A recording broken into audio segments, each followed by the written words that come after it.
Vámonos a Afganistán porque mis alumnas internacionalistas me preguntan y yo no sé qué responder. Adelante, adelante, vamos, Cinti, con Afganistán. El nuevo Vietnam para Estados Unidos, que es lo que muchos han dicho quizá como cliché.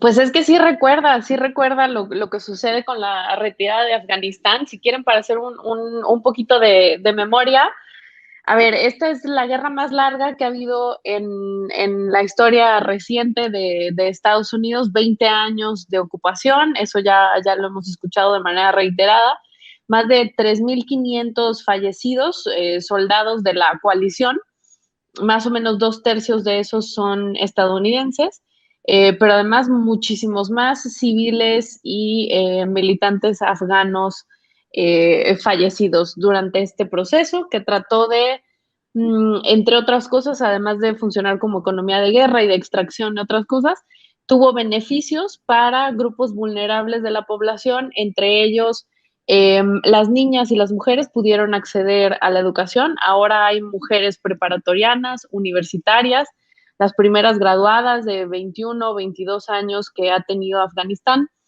que en estos días, después del día domingo, cuando el talibán llega a la capital Kabul, hay testimonios de mujeres jóvenes, universitarias, profesionistas, futbolistas, diciendo que lo primero que hicieron el día domingo fue correr a sus casas a quemar los títulos y diplomas de lo que habían logrado en estos 20 años en materia educativa, para que veamos nada más pues hacia dónde va el panorama en cuanto a derechos humanos actualmente, ¿no? Y calidad de vida. Ahora, ¿por qué nos recuerda el tema de Vietnam? Bueno, pues porque Estados Unidos se enfrascó en Vietnam en una guerra, pues que les implicó una pérdida humana muy, muy grande y también un hoyo económico y financiero muy considerable para los Estados Unidos. Se ha hablado de que recuerda la salida de Saigón, pero yo me regresaría un poquito más. Por ahí del año 73, Nixon firmó una cosa que se llamó Acuerdos de París, que fueron estos acuerdos donde decía cómo se iba a dar la retirada de las tropas estadounidenses de Vietnam. Y decía que iba a ser de manera paulatina, se contemplaba en el acuerdo un intercambio de prisioneros. Esas dos cosas son cosas que están presentes en los acuerdos de Doha que firma Trump eh, con el talibán en el último periodo de su presidencia. Entonces, por eso hay similitudes. Otra cosa es que Nixon promete que va a defender a Vietnam del Sur de los bombardeos, ¿no? En el momento de la retirada de las tropas, que habría sido gradual. En realidad fue menos gradual de lo que se quiso y se dio el Watergate, y entonces esa promesa de defender a Vietnam del Sur de cualquier tipo de bombardeos, pues nunca se hizo realidad.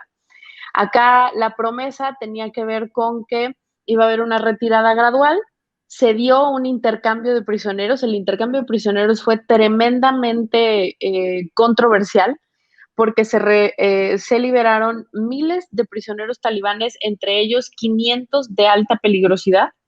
Hubo protestas por parte de Francia, Italia y otros países aliados diciendo con nombres específicos que no querían que ciertos detenidos talibanes salieran porque eran culpables de asesinato de soldados de aquellos países, pero Estados Unidos de todas maneras lo negoció y salieron reos de alta peligrosidad también. Entonces, están los primeros dos elementos. Lo que no se ha dado tanto es la retirada paulatina, ¿no? A partir de que se anuncia. La retirada, pues se supone que debería terminar el 11 de septiembre, en el aniversario número 20 del ataque a las Torres Gemelas. Pero pues hay un cambio de timón en las últimas 2 semanas, cuando el talibán empieza a avanzar fuertemente sobre las capitales de diferentes provincias y finalmente el domingo se hacen de la capital Kabul e incluso dan su primera conferencia de prensa ya como gobierno instituido, ¿no? Esto ocurrió en un tiempo récord. Los cálculos de Estados Unidos hablaban de más o menos 90 días para que pudieran llegar a la capital, pero no se dio el proceso de resistencia por parte del ejército afgano. Joe Biden dice, pues no es mi problema, si ellos no se defienden de los talibanes, pues yo qué puedo hacer. Pues en principio podría sonar que el presidente estadounidense tiene la razón, solamente que omite mencionar que el ejército afgano es uno de los que tiene mayor rotación de todo el planeta. Rotan más o menos un cuarto de su personal todo el planeta, tiene muy poca retención. Y también omite mencionar que, bueno, la misma dinámica estadounidense de ocupación favoreció un montón de dinámicas de corrupción y otro tipo de cosas. Y lo que ha sucedido en estos días, además de que muchos soldados han depuesto las armas, se han dado procesos de soborno frente a los líderes o los más altos rangos, pues para que simplemente dejen a los talibanes pasar, ¿no? Entonces, eso es más o menos a grosso modo. No sé si quieras, Julio, platicar de otra cosa más en particular.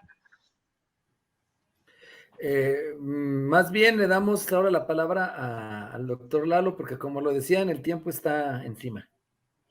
Sí, yo creo que además de lo que claramente expone Cinti con respecto a lo que está sucediendo en Afganistán, creo que al final de estos días podemos darnos cuenta cómo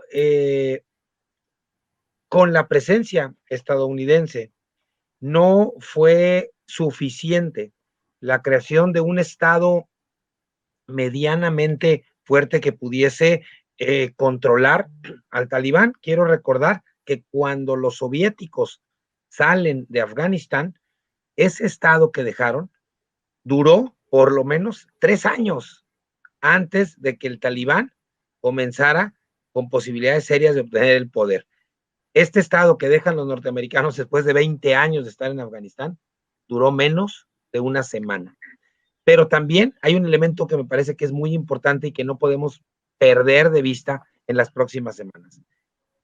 China, Rusia y el mismo Estados Unidos han manifestado en estos días pasados que hay condiciones para establecer diálogo con los talibanes. El único que ha puesto una mediana condición sobre el respeto a los derechos de las personas es Estados Unidos, pero ni Rusia ni China han hablado algo al respecto, lo cual nos muestra que finalmente a estas potencias llamadas de Occidente no solo les interesa muy poco lo que va a suceder con la población en Afganistán, sino que además están conscientes y volcados hacia uno de los principales negocios que se generan en Afganistán. El 80% de la producción de opio en el mundo proviene de Afganistán.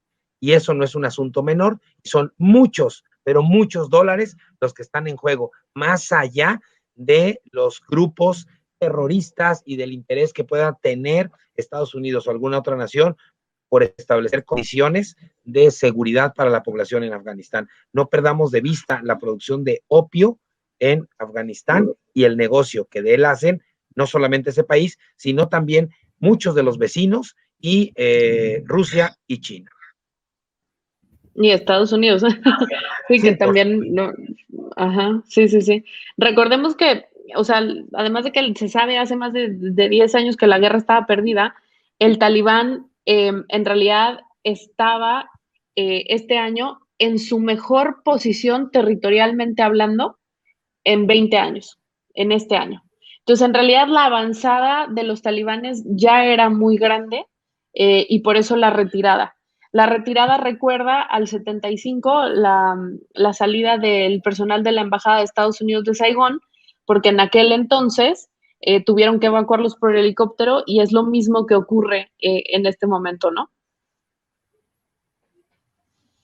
Con las evacuaciones vía helicóptero. Y agregar brevemente el tema de los derechos humanos y todo lo que se va a destapar en cuanto al tráfico de personas, ¿no? En la región también.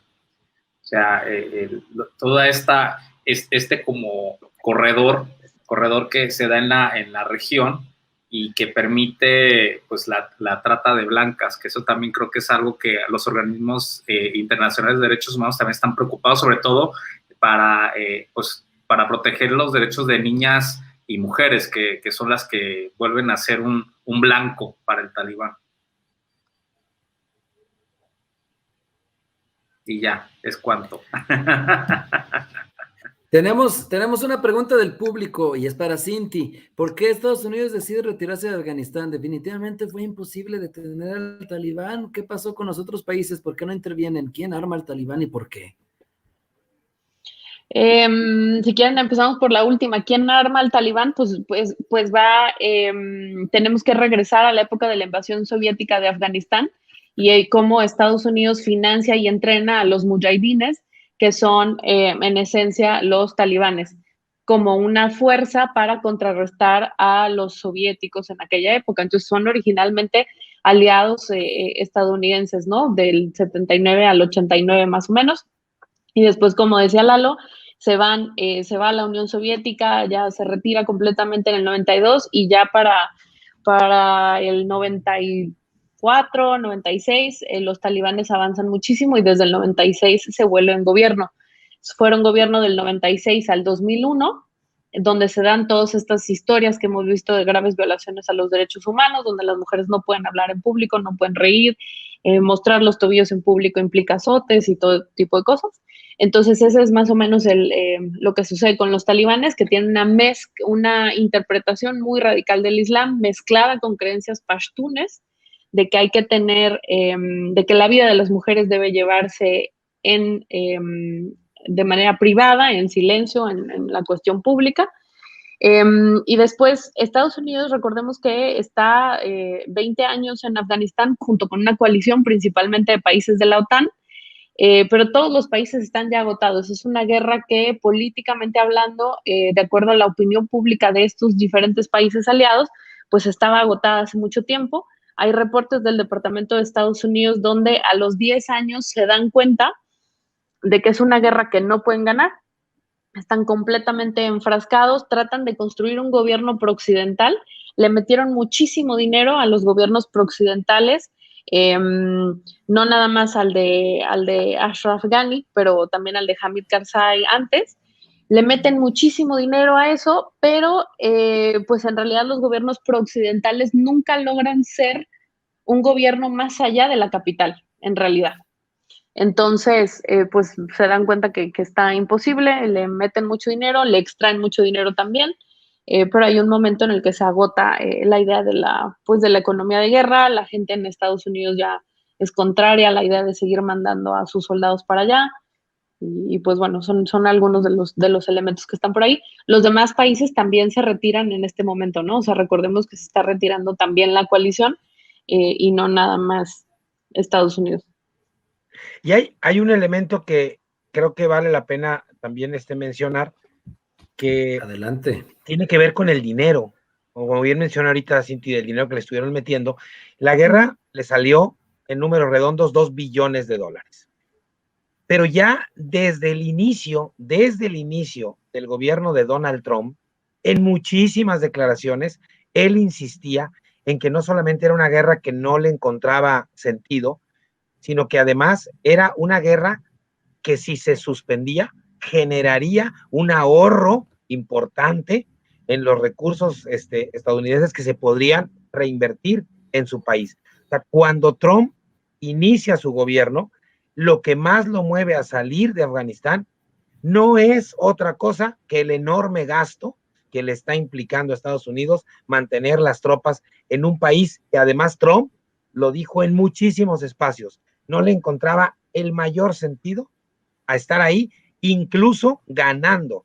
En varias ocasiones mencionó eso. Es decir, aún ganando la guerra, yo no le encuentro ningún sentido, ningún beneficio a quedarme en ese país. Entonces tampoco pensemos que este es un asunto solo de Joe Biden. Es cierto, siendo vicepresidente de Estados Unidos, le recomendó a Obama retirar las tropas y fue una de sus campañas, de sus promesas en la campaña política, retirar las tropas. Pero no es algo que no se haya pensado en el gobierno anterior de Donald Trump.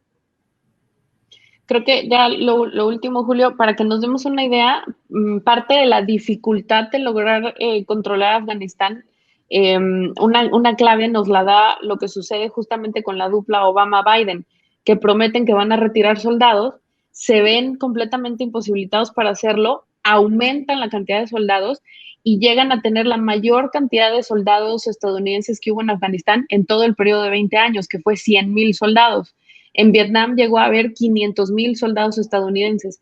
Entonces, ni con 100,000 soldados lograron controlar Afganistán, ni con 500,000 lograron controlar Vietnam. Entonces eso nos da una idea de la cantidad de capital humano que se hubiera requerido para realmente pensar en tener un Afganistán pro-occidental o pro-Estados Unidos, ¿no? Estaba realmente muy, muy, muy complicado en dinero y en vidas. Gracias, Cinti. Pues yo creo que es toda una cátedra la que nos acaban de dar. Luego, yo confieso que no soy mucho de temas internacionales porque a veces no hay quien nos los explique y aquí nos los han explicado muy bien.